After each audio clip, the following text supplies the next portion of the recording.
Praise the Lord. सगळ्यांनी एक 5 minute फक्त माझ्याकडे लक्ष द्या.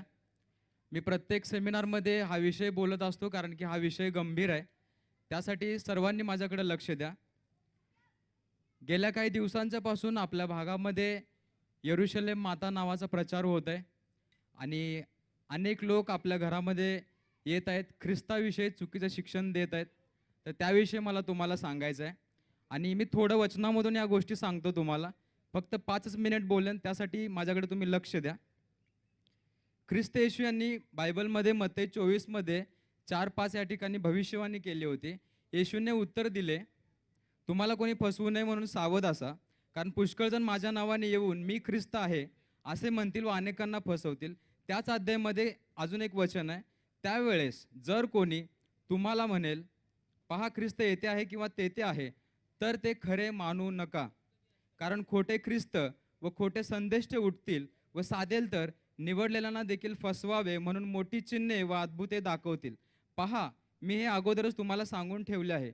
यास्तव कोणी तुम्हाला म्हणतील पहा तो अरण्यात आहे तर जाऊ नका, तुम्हाला म्हणतील पहा तो आतल्या खोल्यात आहे तर खरे मानू नका. तर आता ख्रिस्त, जे लोक खोटे ख्रिस्त गाजवतात त्या लोकांची लक्षणं अशी आहेत की पिता पुत्र पवित्र आत्मा आहेत, ट्रिनिटीवरती विश्वास ठेवत नाहीत. येशू ख्रिस्त मरणातून तिसऱ्यांदा उठला यावरती या लोकांचा विश्वास नाही आहे.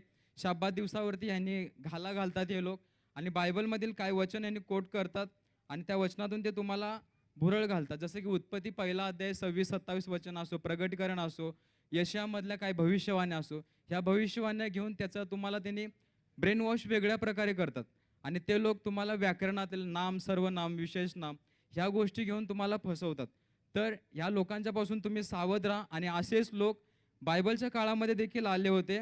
त्यावेळेस प्रेषित पाऊल गलतीग्रास पत्र याचा 1 अध्याय वचन 6 आणि 9 मध्ये असं म्हणाले की मला आश्चर्य वाटते की ज्याने तुम्हाला ख्रिस्ताच्या कृपेत पाचारण केले त्याच्यापासून तुम्ही इतके लवकर अन्य सुवार्तेकडे वळत आहात. ती दुसरी नाही पण तुम्हाला घोटाळ्यात पाडणारे व ख्रिस्ताची सुवार्ता विपरीत करू पाहणारे असे कित्येक आहेत. परंतु जी सुवार्ता आम्ही तुम्हाला सांगितली तिच्याहून निराळी सुवार्ता आम्ही सांगितली किंवा स्वर्गातून आलेल्या देवदूताने सांगितली तरी तो शापभ्रष्ट असो. आम्ही अगोदर सांगितले तसे मी आताही पुन्हा सांगतो की जी तुम्ही स्वीकारली तिच्यावर निराळी सुवार्ता कोणी तुम्हाला सांगितल्यास तो शापभ्रष्ट असो. त्यामुळे तुम्ही प्रत्येक आत्म्याची पारख करा, कारण वचन एक ठिकाणी आम्ही सांगतो की प्रियजन व प्रत्येक आत्म्याचा विश्वास धरू नका, तर ते आत्मे देवापासून आहेत किंवा नाहीत याविषयी त्यांची परीक्षा करा, कारण पुष्कळ खोटे संदेष्टे जगात उठले आहेत.